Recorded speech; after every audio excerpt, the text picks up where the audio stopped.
Next up, we have, well, I actually been skipping this card because there's no name on it. But they're here representing humanity, so I can't pass this. So if you're the one that put, I'm representing humanity, and you want 90 seconds, so I'm going to give it to you. That counts as part of your 90 seconds. That's all right, I ran over here, heard this was going on, so I just need to get a quick thing. Thank you very much. What's your name, sir, and where are you from? Humanities. Pete Martino from Epsom. Thank you. You don't need this. You really don't. I was a colonel, I'm a retired colonel in the Marine Corps. I saw a sign back there that said, we want more Mayberry and less Fallujah, and I spent a year in Fallujah. And you know what? When I first got there, I didn't have armored Humvees, and I traveled over 10,000 miles over there. And sometimes you got to deal with and go with what you have. And so that's part of the job, for one. The second thing is, when I was in Iraq, I was in charge, I was the Ministry of Defense Coordinator. My job was to man, train, and equip the Iraqi Army in Al-Anbar, Najaf, Karbala, and Northern Babila provinces. And I can tell you right now, well, somebody had the great idea to get rid of the Iraqi Army, so when we rebuilt it, we did everything we could to make it as strong as possible. And I'll tell you right now, Homeland Security would kick their butts in a week.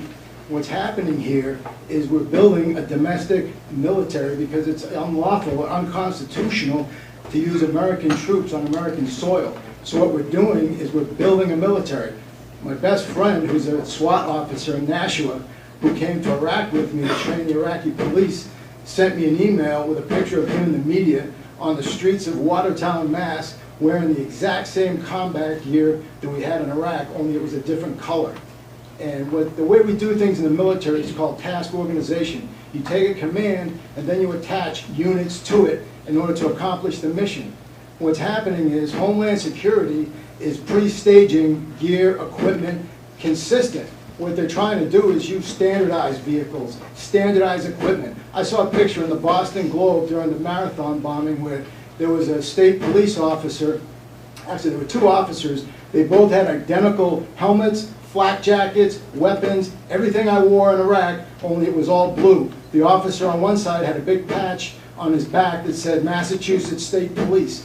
Another officer next to him, his patch said Boston Police. And so what we're doing here, and let's not kid about it, we're building a domestic army and we're shrinking the military because the government is afraid of its own citizens. The last time more than 10 terrorists were in the same place at one time was September 11th, and all these vehicles in the world wouldn't have prevented it, nor would it have helped anybody.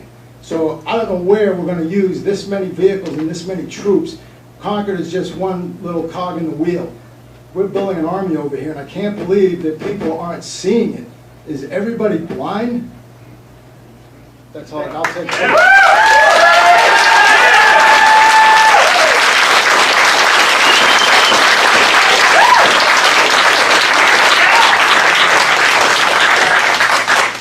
Please, I know it's a passionate issue, but if you please, for the first time, I'm asking you not to boo or clap one way or the other. I'll take any questions. Any questions? My wife always told my kids there's always free cheese in the mousetrap.